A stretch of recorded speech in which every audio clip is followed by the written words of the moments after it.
Hey everyone, welcome back. You're joining us for a deep dive into a film that, I'll be honest, kind of stuck with me.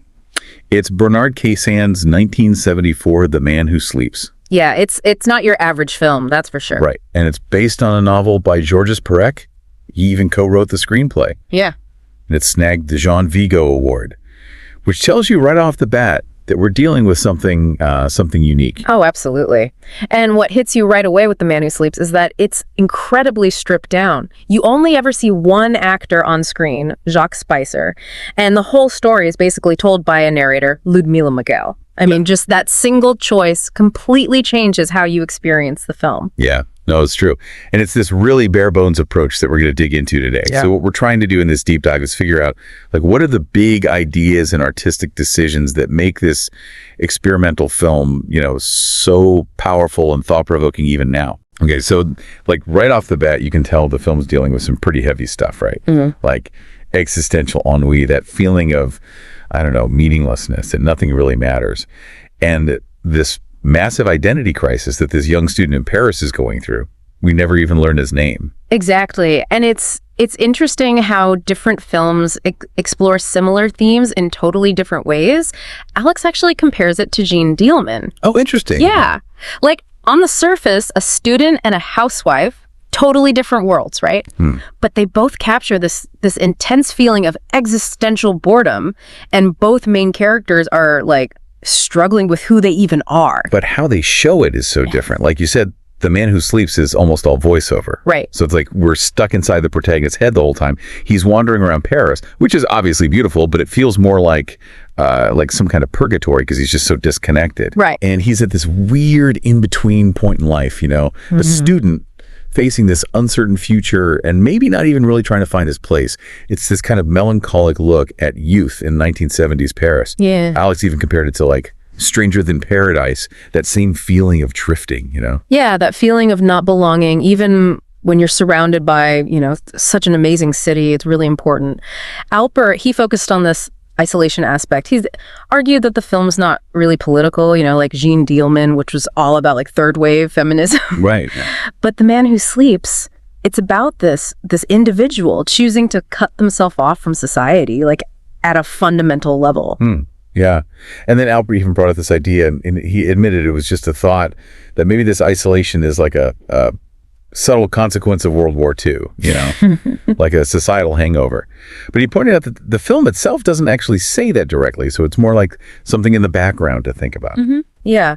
And all this brings us to how the story's told, which is, well, pretty unusual. I mean, the main guy never speaks, right? Everything he thinks and sees, it all comes through the narrator. It's so different from normal movies. Totally. And this is where it gets really cool. This whole approach actually comes from Georges Perec's involvement with Oulipo, the Oeuvre de Littérature Potentielle. Oh, right. Yeah. It was this group of writers and artists who basically experimented with using restrictions to like unleash creativity.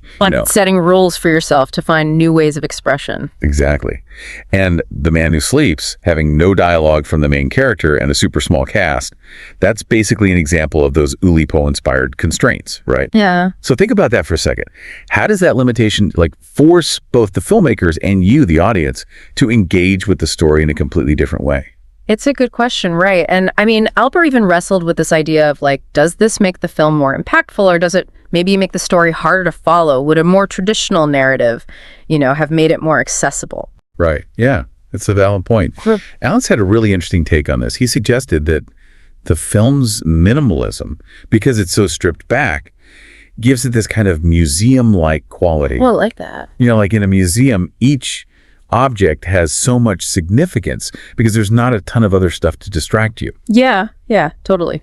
And it connects to what Alex was saying about how films shown in museums often focus on these really everyday moments, right? Yeah. So The Man Who Sleeps makes you try to find a connection between your own, ordinary life and what the main character's feeling inside. He even talked about how watching it made him think about his own time as a student and that whole stressful job search thing. It really made the film personal for him. And that's, I think, the strength of minimalism. It lets you project your own feelings and experiences onto the character. It's not telling you what to think. Alper also offered a really interesting interpretation of the main character's, apparent passivity. He sees it as a form of endurance. Like, the character believes that if he just waits, everything will work itself out eventually. And what's so cool is that Albert doesn't necessarily see that as a bad thing. It's almost like, accepting that everything changes, just letting things be. Have you ever felt that way? Like, sometimes the best thing you can do is just wait it out. Oh, for sure. I think we've all been there. Yeah, totally. But then Alex had a more optimistic take on this whole waiting thing. He sees it as a necessary stage, like the calm before the storm, the preparation you got to do before you can really achieve something. He gave examples like, think about childhood before becoming an adult, or getting that first job before you can get promoted. So to him, the protagonist isn't stuck. He's in this extended coming of age period, slowly adjusting to the world, even if it doesn't look like he's doing much. It's funny how, two people can see the same thing in such different ways. And it shows how open to interpretation this film is. Absolutely. And speaking of interpretation, we can't forget about the choice of black and white cinematography. I mean, it's so important to the film's atmosphere. It's not just because, it was the 70s. Right. Yeah, definitely not. Albert connected it directly to Parek's writing style, how he always described Paris as gray, not just in The Man Who Sleeps, but also in his famous book, Species of Spaces. He said he couldn't imagine this film in color. It just wouldn't work. What do you think? Like, if it was in color, would the film be better or worse, just different? That's a good question. Alex felt like the lack of color perfectly reflects, the film's visuals and also the narrator's own kind of dull, gray existence at this point in his life. He even said that if it was in color, it would actually detract from that overwhelming feeling of boredom that their voiceover creates so well. It's like the gray just, emphasizes how emotionally drained and disconnected he is. So as we wrap up this deep dive, you can see that The Man Who Sleeps has a lot going on beneath the surface. It's this exploration of, existentialism and isolation, and it does it in a way that's just so different. And the minimalist style isn't just an aesthetic choice. It really makes you think about the main themes and connect with the character's inner world. And even a simple word like waiting can have so many different meanings, It makes you think. Yeah, it's a totally unique film experience. You've got this single character on screen, the constant voice in your ear, and those stark black and white visuals, and it all comes together to drop you right into this young man's world. You feel that sense of detachment he has as he walks through Paris, this city that should be exciting but just feels alienating to him. And so here's a final thought for you to ponder. Since the film focuses so much on this character who's, pretty passive, what does it say about taking action versus doing nothing when we're facing, all those uncertainties in life? Think about your own times of waiting, those times you felt disconnected, and maybe see what, in its own way, The Man Who Sleeps might be trying to say about that.